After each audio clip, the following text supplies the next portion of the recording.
Hello everyone, একটা ভাই আমাকে কমেন্ট করেছে যে দাদা বেস্ট থ্রিডি পেন্টিং কীভাবে করে। তো আজকে ভিডিওতে আমি তোমাদের দেখাচ্ছি যে থ্রিডি পেন্টিং কীভাবে করে। থ্রিডি ছবি আঁকতে হলে তোমাকে ছবির ডার্ক অ্যান্ড লাইট জিনিসটাকে অবজার্ভ করতে হবে।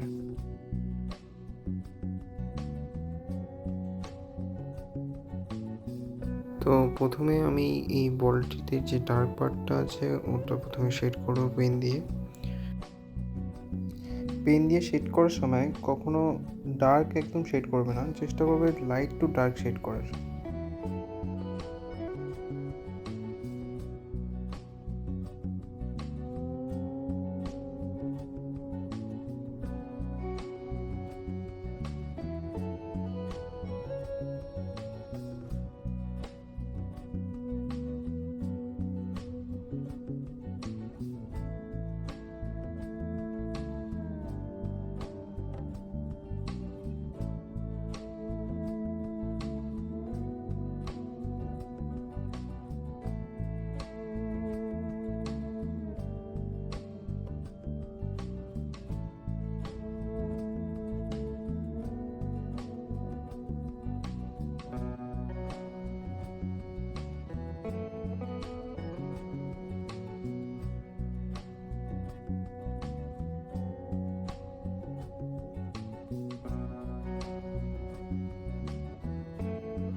আশা করি ভিডিওটি সবাইকে ভালো লেগেছে।